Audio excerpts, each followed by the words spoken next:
Let's set an up.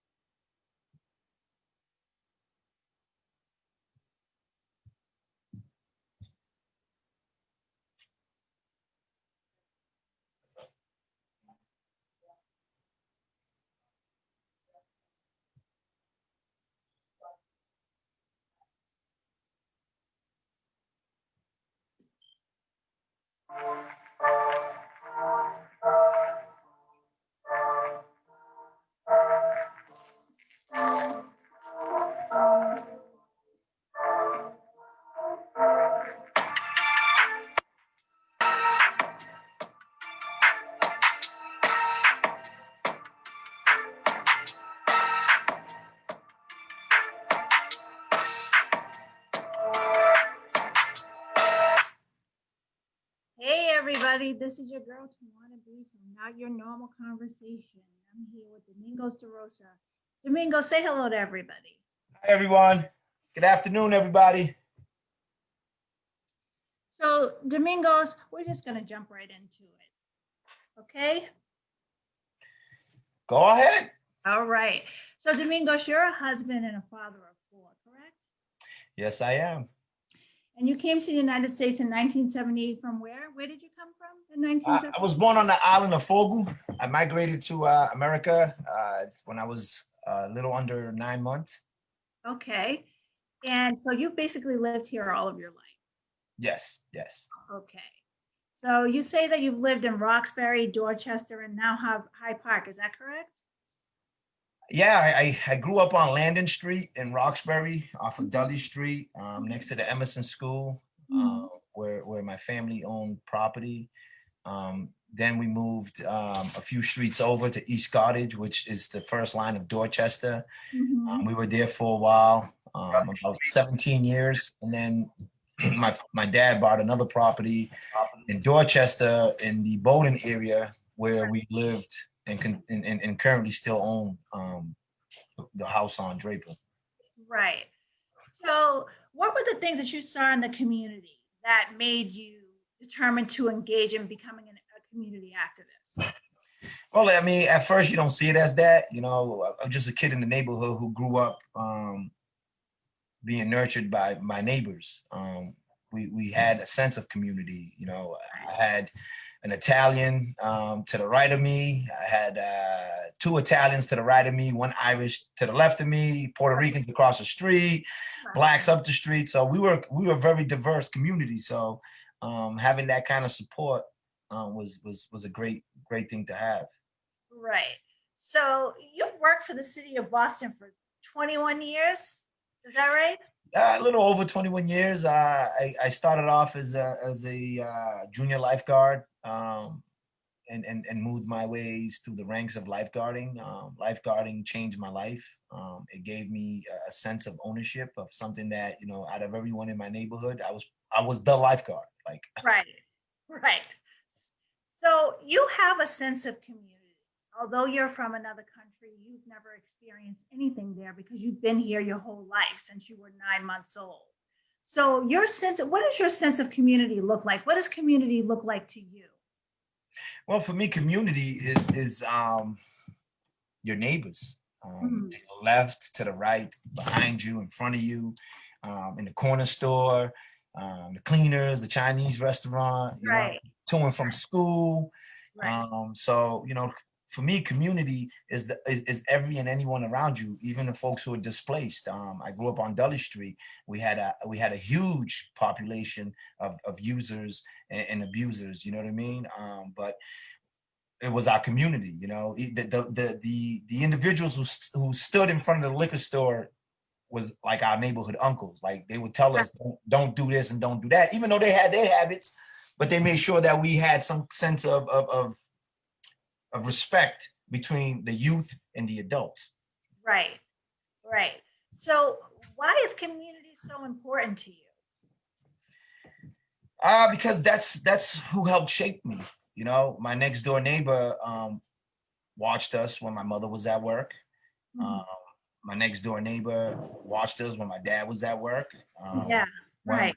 When we were short on something, we would exchange things. My father naturally was a gardener. He was raised on farming, Right. so he spent years farming. So all my neighbors would get a bag at the end of the year. You know, if it was tomatoes or green peppers or cucumbers, Right. we would share the wealth with our neighbors because they would share with us. Right. Right. So it's like taking a village to raise a child, so to speak. And Oh that's yeah, oh yeah. We've always had that village upbringing. right. You couldn't talk back to your neighbors. Absolutely. That's the same way I grew up. So I know exactly what you're speaking of. So it appears that you have no problem with pushing back when it comes to making sure that the city you love remains safe for everyone that lives there. You're all over the news. You've been in newspapers. So talk to me a little bit about that. Well, when I say we, our community, our Black community, Right. uh, we've been stressed. We've been on edge for decades, centuries. Right. You know, the more we look into the past, the more we see why, you know, my generation and the generations after me are experiencing the frustration. So Right. Right. Right. I'm not the person to be, you know, I'm gonna contest any and everything. I just was raised like that. Like I was raised to question everything Right. because my parents didn't speak English, so I had to translate at a young age. So Right. why, who, where, what, right? So I've always been like that. So when someone says to me, "I can't," we didn't have that word in our house. Right. My dad didn't use "I can't." Right. Right. So it's I will or I'm going to do. Right. And that's it. So what are some of the things you've done in the community to start changing the way that you were treated by City Hall and by your local police? Well, you know, at a young age, I was assaulted by about a dozen police officers, Black, white, Spanish, you name it. They had fun with me. Don't get me wrong, I had fun with them too, right? So I wear my unarmed hat for a reason. So you know, when it comes to that subject, you know, I try to educate all of us because even grown folks don't know their rights. We just go by what people tell us. We don't look into the law, to the actual language of the law. We just go, oh, you ain't supposed to do it, and we Right. leave it at that because that's how we were raised not to really contest that kind of authority. So I try to educate, you know, my peers on what is your rights. Your First Amendment right is a constitutional right. They can't violate that Right. without having some recourse. Right. And we don't know that. We think, you know, people say, oh, freedom of speech. No, listen, it's First Amendment. That falls under it. Freedom of religion falls under it. Freedom of press falls under it. Right. So there's things that we don't teach ourselves until we put ourselves into situations that we have to learn the law. Right. So I have to ask you this question. You said you were assaulted by the police. What was that experience like for you? And how old were you when this happened? I was a senior in high school. So, you know, I was about 17, 18, Black kid from the neighborhood. Already, I'm going through identity crisis, being Cape Verdean, growing up with all these different people, not understanding the full aspects of my culture, you know, facing discrimination within my own Black community. You know, you're not Puerto Rican, then what are you? You're not Right. Dominican, then what are you? So that experience was frightening because I was 17. I thought police were supposed to help me. Right. But instead, I got 20 stitches, a dislocated shoulder, footprints all over my body. And then I was harassed continuously by different officers from that day forward. Right. So what did that look like to your parents who brought you here, in a sense, to give you a better life and give you stability and to give you hope? What did that look like to them? They didn't understand it because, you know, us Blacks, you know, from the dawn of time, since the police departments were ever established, you run from them. Right. You don't run to them, you run from them because of what they were originally used for. So my parents didn't have that education behind what police were used for. They only had that image of police are supposed to help, Right. supposed to protect and serve. Right. So if this happened, what did I do? there was never a question about what they did Right, or how they did it. It was always, what did you do? right. So that kind of gave me this little tough outside shell. Like, no matter what I do, I'm always in trouble. I can do the right thing, I can do the wrong thing. I'm always in trouble. I'm always going to be the one that they point their fingers at because I asked one too many questions in class, or I said something that wasn't said right, you know. So I grew up knowing that my future was going to be one way or the other, and I didn't want that. I didn't want to hear what people would say to us. Oh, you're going to be dead by 21, or you're going to be in jail, and I didn't want to hear that because that's not me. That's not what my family's taught me. That's not what my neighbors taught me. That's not what I felt inside. So you protested outside of Charlie Baker's house on more than one occasion. However, the last time you ran into some trouble. Can you talk to me about that? Well, I'm going to say, you know, again, keep the narrative the way we've been doing it. We were demonstrating. We're not protesting anyone who's looking for services, folks on Mass Cast and Marty's Mile, Methadone Mile, Recovery Road.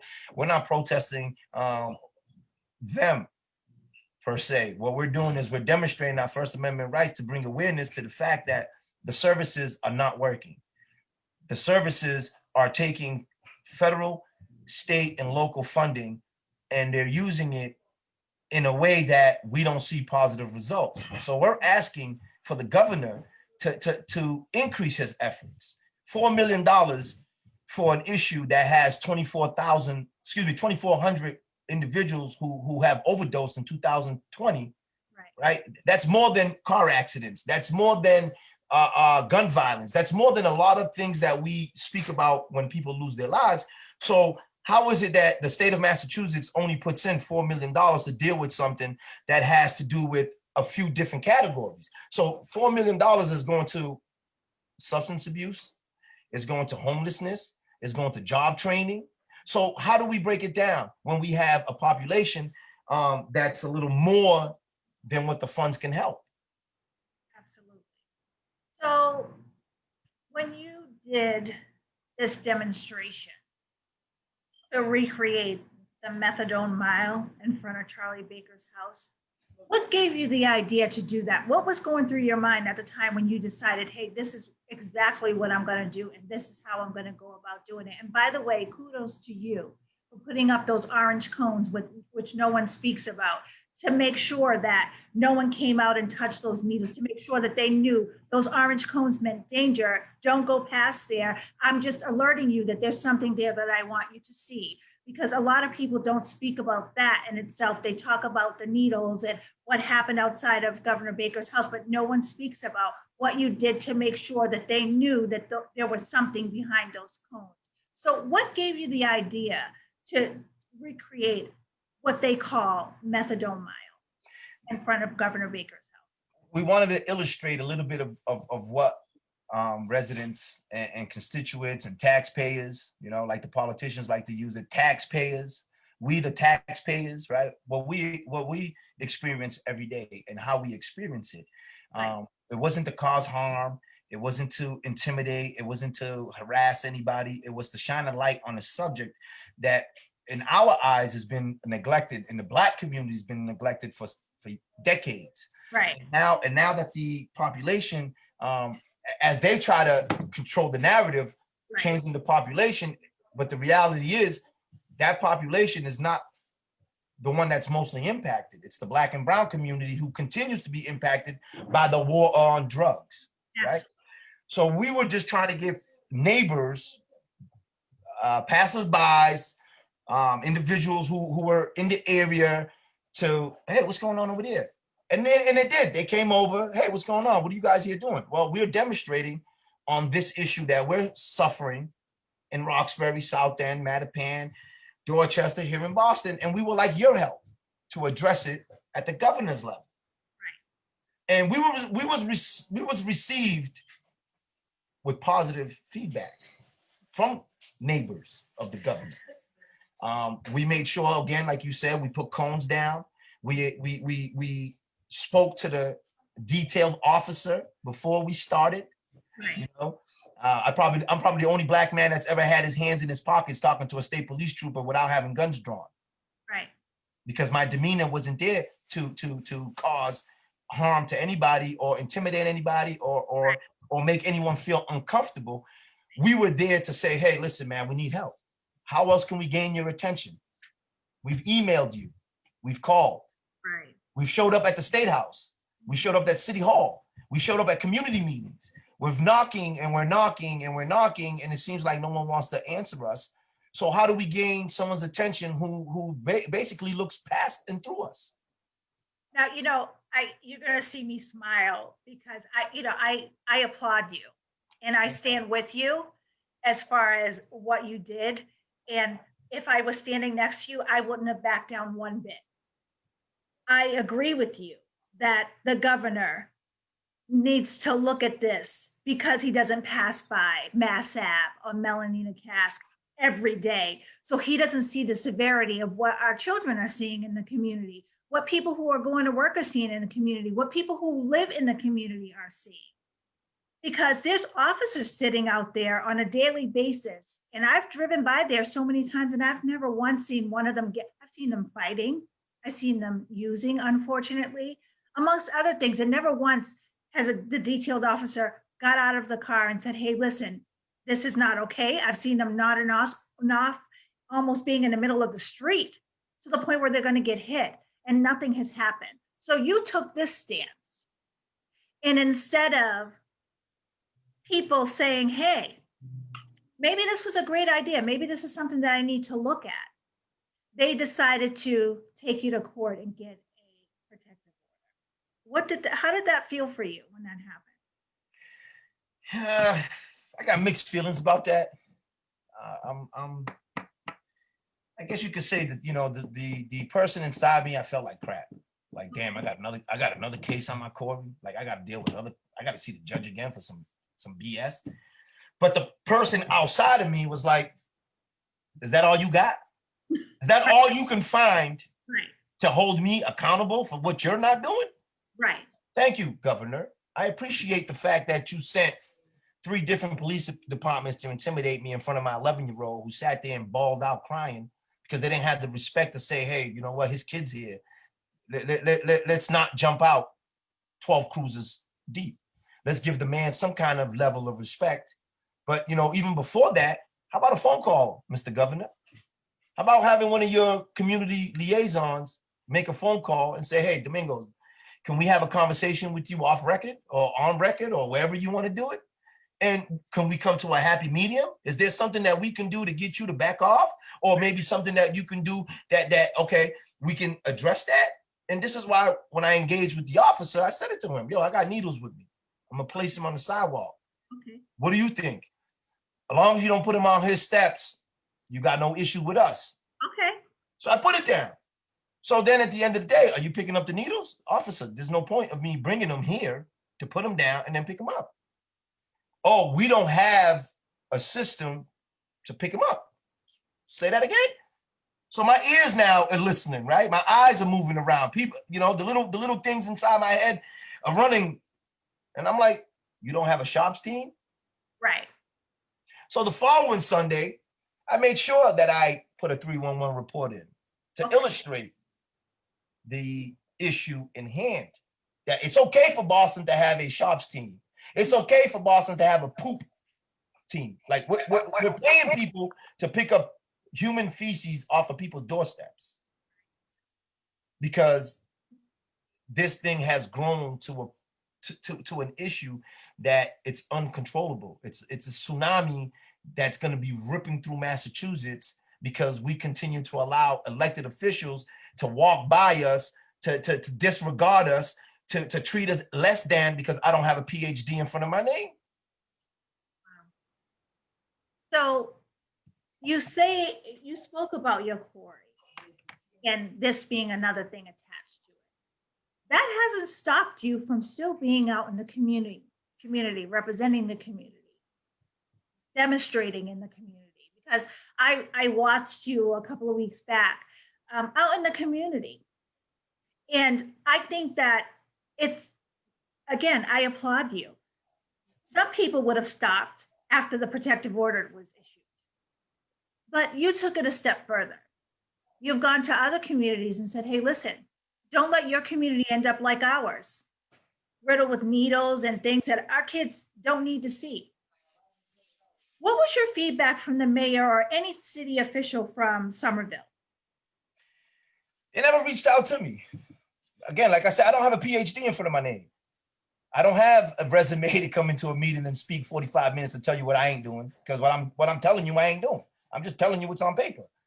So, folks, again, I'm an average person, and that's what I'm telling everybody. Listen, we are the people. We start the first few lines of the Constitution, we the people. Right. Now, once we get deeper into it, there's things in there that, we want to fix, but the first few words, we the people. I don't have to have a salary attached to my community to help my community. And this is where the issue comes into play. Folks who are supposed to help us now are getting the bag, so the bag is bigger than the help. So if we correct this issue, there's programs who are losing 3, 4, 5, 10, $15 million in funding. We want to end homelessness. We want to end substance addiction, because we don't want to use abuse, because abuse brings it into another conversation. It takes away the humanity part about it, because I'm abusing something. No, I'm not abusing this. I have a medical disease, and it's put on paper that I have this disease. So why are we capitalizing on someone's pain and suffering when we're giving Boston Medical $46 million to do research? You ain't got enough Black people in jail to tell you what the outcome of drugs are? You don't have enough families that are broken apart because of the war on drugs? You don't have enough children who are premature and suffer from addiction today? I have friends who were crack babies, right? That was my generation, right? And there's little things that I see in them, and you can see the side effects. They're a little slow. What I mean by that is not like when they speak, their demeanor's not as as aggressive as mine. They don't have that same kind of, so you can see that. Like, I got a friend who it'll take him 15, 20 minutes to put on his shoes because his motor skills are gone from the side effects of the drugs. So, I mean, this conversation is very uncomfortable for folks who never had it. Right.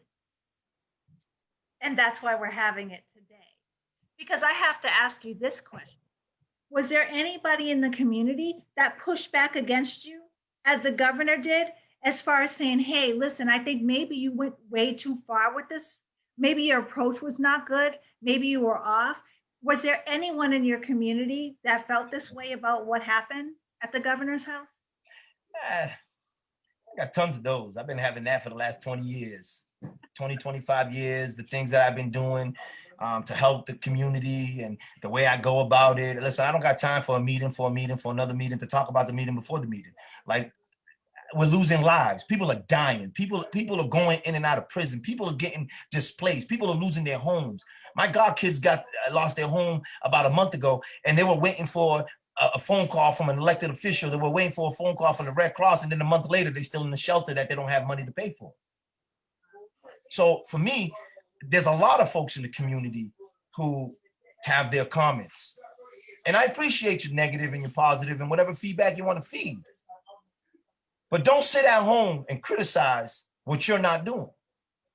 Before you hold me accountable, hold yourself accountable for the lack of interest, for the lack of representation, for the lack of concern. Because when I had 300 plus kids playing at Clifford Park from April to November, kids that I was steering off of the street corners, no one paid attention until that young man became a shooter. No one paid attention till that young man got a life sentence. But I did. I noticed when he was 7, 8, 9, 10, 15, because I was him. I had to live that lifestyle and figure out what was the best way to get out of it. So again, any comment, any input, join me Thursday nights from 6 to 7 on Mass and Cast. And then we can go from there. We can have a better conversation so you can see why we have to speak up, why we have to continue to advocate. We have 6 or 7 schools within walking distance from there. There's nobody safe in that area, including the folks looking for services. Right. Now, I'm listening to you talk, And to some, they may say, gee, she's aggressive. I would never listen to him talk. The reason for this show is to let people know that we may not agree with everything someone does, but we have to open up our eyes and our ears and broaden our minds and know that there's a gray area in everything. So this means that this is not aggression, this is passion for where you live, for where your children once lived, for where you continue to live. And because you love the place that you live, you feel like you want your kids to grow up in an environment that's safe for them. Why is it, Mr. Governor, that my kids have to go outside and see needles and see people, abusing themselves and harming themselves in a way that not only do you get upset, but you feel bad for them? But Mr. Governor, you walk outside of your house and you see none of this.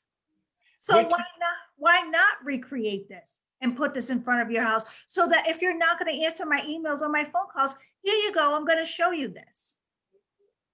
We're teaching kids at the Mason and Orchard Gardens and the Blackstone School, which is a stone throw away, literally on the mile, not even like on the mile, how to respond to needles. And watching people inject in the schoolyard and watch people fornicate in the schoolyard and watching people defecate in the schoolyard as young as kindergartners. We had 2 kindergartners between the 2 schools get pricked. And for me, as a father, I'm in my daughter's room. As you can see in the back, she's doing her laundry, she's cleaning. I'm a father first. So my aggression is my personality because, thank you, bro. It's my son, Jason. You want to say hi? Hi. That's my soulmate right there. He's going to be 3 times as much as me, and he's way more aggressive than I am. And like I told him, that's an attribute because there's things in this world that you can't be too passive when there's things that affect you as a person. Now, I got a daughter who calls me Blueberry. She calls me Blueberry because I'm a loving father, not because I'm aggressive with her, because I give her the love that she wants, not only her cheer teammates, the kids that I mentor. Like I said, I've been working in my community since I was 13. I'm 43. That's 30 years of community work as a team. So when folks come to me and say, oh, Mingos, you're a little rough around the edges, and come live my life. Come spend a week with me. I got a letter from a young man from Norfolk that my son read to me. I asked him, what did he get out the letter? He didn't really understand it because I've never said to him, you're going to jail or you're going to die. I always told him you're going to be whatever you want to be, and I'm going to help you get there. If I got to kick the doors in, I'm going to kick the doors in, but you got to do the rest of the work once that door's open. And we as Black men, we've suffered enough of where people always say, oh, y'all are too aggressive, or y'all are too this, or y'all are too that. Well, when I leave the house, I got to defend myself, not only from harm within my community, the police department, my employer.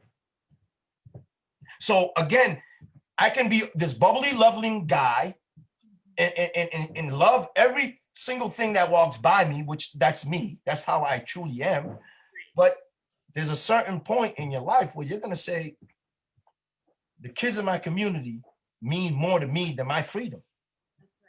I can care less about spending a week in B2 waiting for somebody to bail me out. I can care less because there's people who are there on things that they were doing to harm the community. So if I got to go sit in a cell for making my community better, that's an oxymoron in my eyes.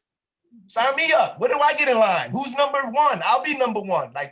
Because this is something, like an elder said to me, sorry, Mingos. This is a conversation we had around this.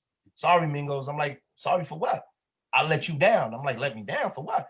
My generation was supposed to be the one to kick the doors in for your generation. We got caught up in the crack game because we had no employment. We had no homes. We had no education. So the easiest thing for us to do was to sell drugs. Easiest way for us to get a home, to start a business, to put money in our pocket, to feed our families. But no one said to me, going into Madison Park at 14, at 5'2", weighing 100 pounds, yo, you're going to a trade school. You can change your whole future by picking the right class. But they did tell me, you got a lawyer, you know you're going to jail, you're going to wind up dead. Because those are the things that we feed our communities. And that's the narrative that we have to change. Black men are always going to be aggressive because we're the ones that got to walk around with unarmed hats. We're the ones that can't put our hands in our pockets to get our IDs. We're the ones that got to pull over and turn on our cameras. So excuse me for being a little too aggressive to make it home to my kids.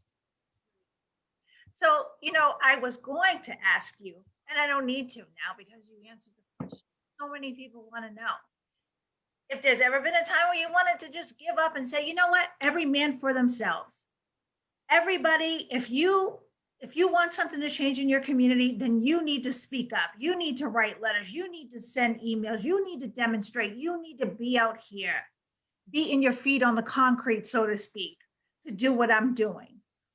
And for me, if I was any one of those people who in the community who had something to say about the things that you've done, I would want you to be the voice of the community. I would want you to be loud and proud.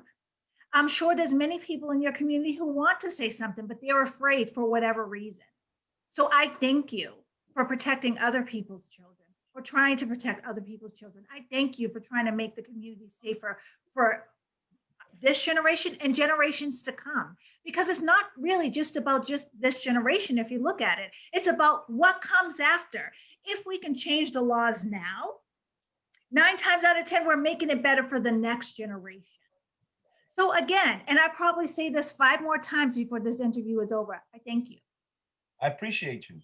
I thank you for standing up for something, because there's too many times that people in the community will sit on their porch and watch a whole bunch of things happen and say nothing. Now, they may go to the dinner table and talk about it, but they're not writing to the governor and talking about it. They're not writing to the mayor and speaking about it. They're speaking on it at a level that's not going to go anywhere past their table.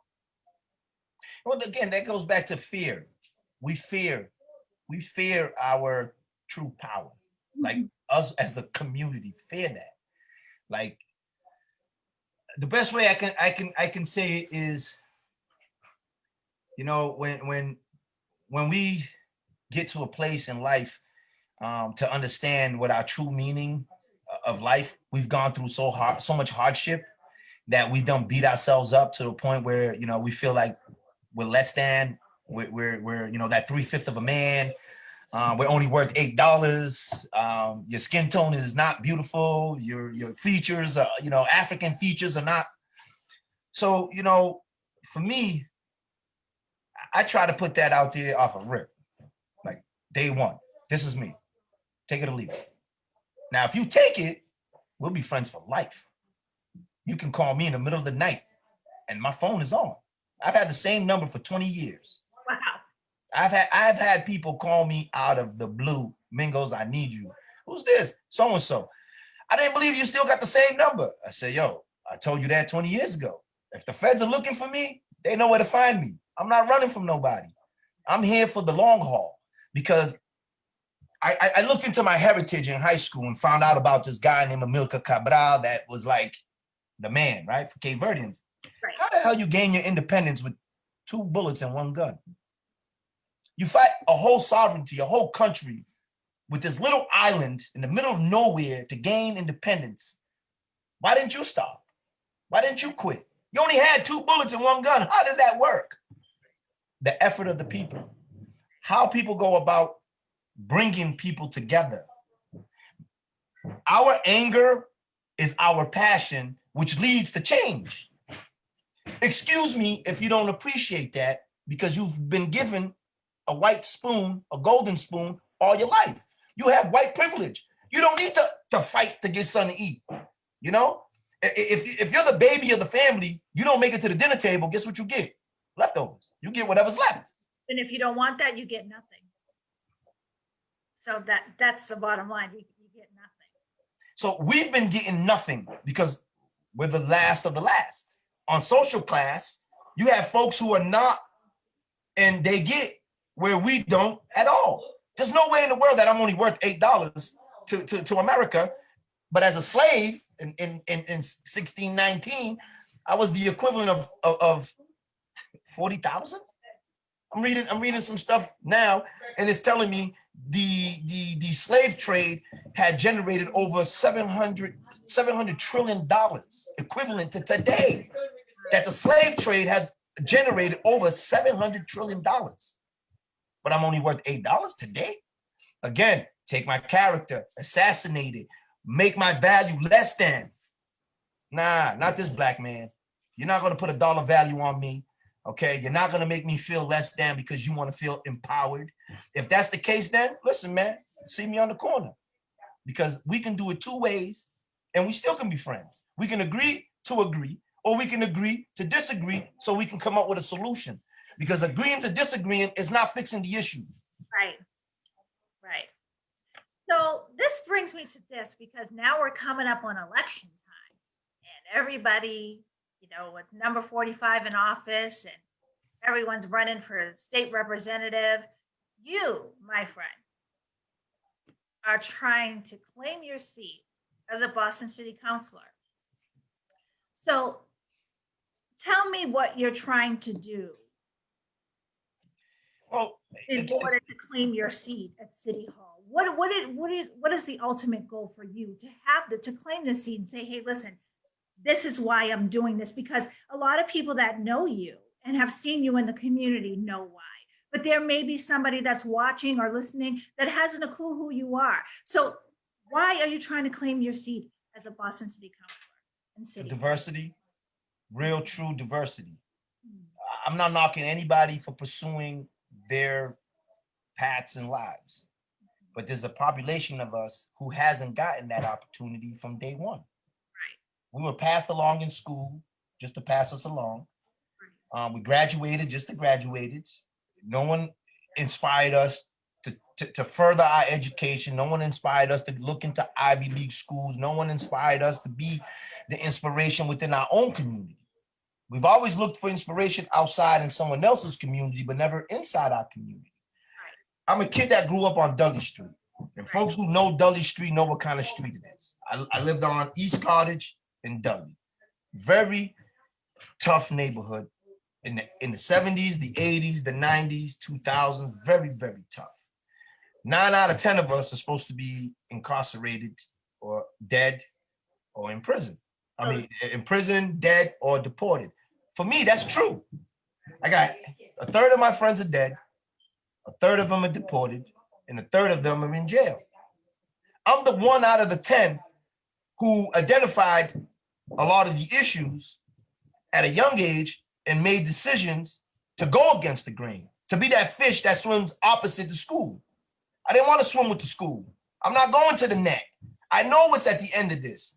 So I decided at a very young age, follow my own instincts, follow my own desires, follow my own. After spending 22 years in the city, I realized what really goes on as a chapter president. I was a chapter president for 15 years. I ain't got no Suffolk degree. I didn't go to Northeastern Law School. Black and white. Only time that matters to me is on paper, black and white. I can read. Right. My dad couldn't. My mother couldn't. So I made sure I can read.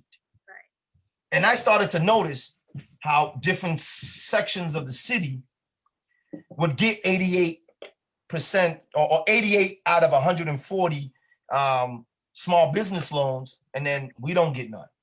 Right. And the folks who are sitting there that should be calling people, hey, yo, what's up? This is Domingos, and I'm calling to let you know that application's due tomorrow. Did you get my email? Community association groups, we don't see them. And for you to find them, it's impossible because the way things are set up. So I want to bring that average person's voice to the table, where you walk into a room and it's academics. I'm in the middle of JP in a room full of academics. Can you change your tire? What's that? Your flat tire. Can you change your flat tire? Do you know how to unclog your dishwasher? Right. Can you flush the toilet when it's clogged? Like average things, not to knock nobody, but we all have a role to play. We all got some form of value to add to the conversation. But if we continue to allow folks who, Domingos can't come into the room, which now that happens now because he's a little too aggressive, or he takes over the conversation, or, well, listen, my guy, if you would have let me in a week ago, I would have said what I had to say last week, and then this week I had nothing to say. You know what? I totally agree with you that to a lot of people, they may be put off by what they call aggression.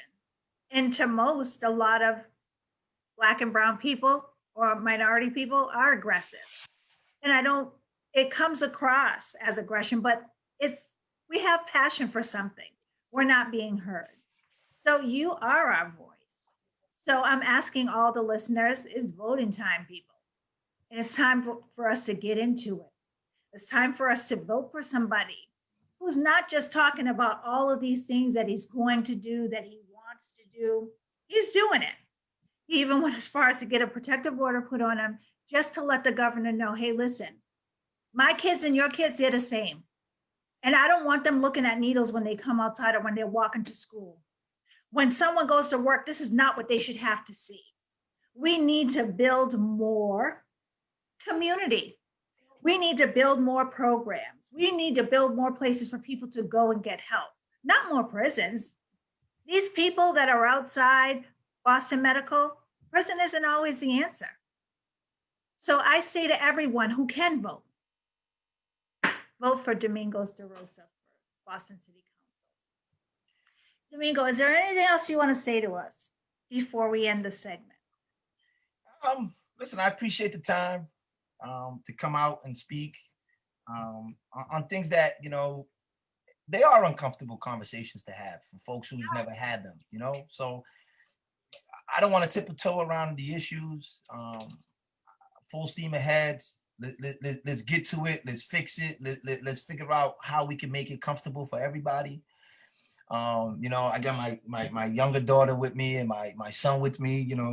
I include them on everything I do, and they co-sign. Like she was crying when the state police gave me the stay away order, and then when I explained it to her and I said, "How do you feel?" I remember that. You want to get another one? I said, depends on what we're fighting, because she has to pick up needles before she can do a cartwheel or handstand or play on the playground. He has to do the same. So, for folks who are listening and folks who might not want to be engaged, listen, man, the time is now. Don't wait for tomorrow, what you can do today. Help your fellow man. If not, we're going to have this conversation a year from now, 10 years from now, 50 years from now, because we haven't really addressed anything, especially in the Black community. A lot of these issues are ongoing. They're becoming generational issues that we can fix. I try to, appreciate people for who they are, not for what I'm looking for. We're not going to be the same. We're not going to come at things the same way. But you know what we can do? We can uplift each other in anything that we choose to do. I'll finish by saying this. I'm a dad first and foremost. Like before anything, like being a father was a blessing to me 22 years ago when I had my oldest son. He changed the way I looked at myself. That's where the self-value came into. Like, that's mine. It's like, I own this. What am I going to do to make his life better? And I did that. I changed my mentality. I changed the way I moved. I changed a lot of the things that were around me, putting a lot of things to bed, so to speak. But our kids are dying in many ways. And this issue on mass incarceration addresses all human needs. It's not just an issue about substance addiction or homelessness or lack of employment. It's a human issue. It's a piece that hurts. It hurts when I see somebody I went to high school with, yo, Mingos, can I get $1? I haven't eaten all day. And I'm like, yo, here's $1. Let's go get something to eat anyway. Watching them on Friday, watching folks walk around with a blanket on because they don't have a winter coat, or they don't have winter shoes, or they don't have gloves and hats. That's a human issue. That has nothing to do with politics, but they bring the politics into it because that's what the world spins on, politics. So we have to become political. We have to uplift our voices in our community by using our vote.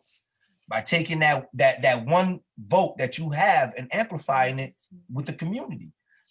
People don't realize when these electeds look at numbers, that's all they see. They don't see Domingos. They don't see you.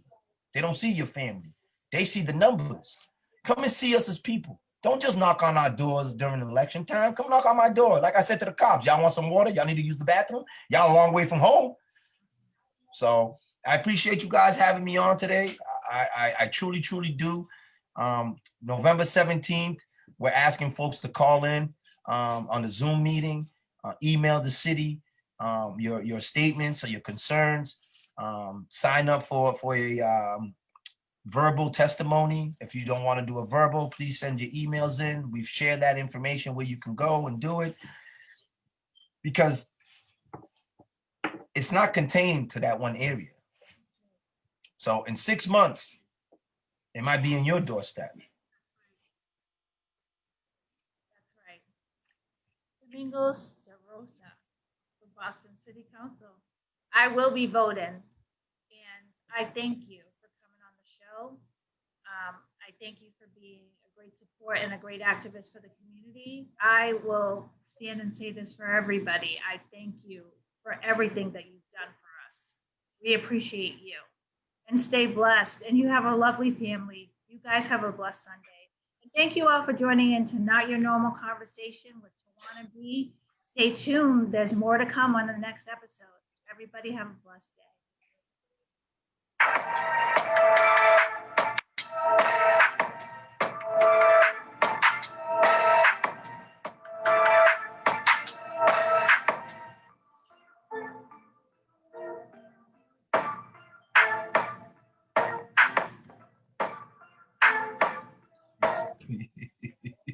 You didn't let me say what I wanted to say. What you want to say? When you're talking about the blueberry, I wanted to. Oh, you want to talk about Blueberry? Yeah, because the reason why Dana called you blueberry is from the movie. Yeah, I know. Tell her that. It was a really tall. It was like a. You see, they always harassing me. These kids. I see that. I'm laughing because I'm like, I can hear them in the background talking. You know, it's great to see you with your kids. I think that a lot of times people, you know, they don't have that soft side where they see people as the people that they really are. You are someone's father, but more importantly, you want to be there for the community. So again, I always applaud you. No, thank you. I appreciate it. And again, we're just gonna grow and build. That's the key. It's to grow and build and bring in different voices and different backgrounds and let us as a community heal. Like our community has never gotten a chance to heal, like ever. Like we go from one issue to the next, to the next, to the next. So when they come up with a new issue, like, damn, can we finish the last one? Like, we're still trying to fight the war on drugs. And then all of a sudden we got this other issue and then this other issue. And then so it's to the point now that we're in the right space. We're in the right time and we're doing the right thing. You know, you've gone through your ups and downs. I've gone through mine, and we're still standing. You know, I think we're standing stronger and taller now than we were a week ago. You know what I mean? So I'm very hopeful that we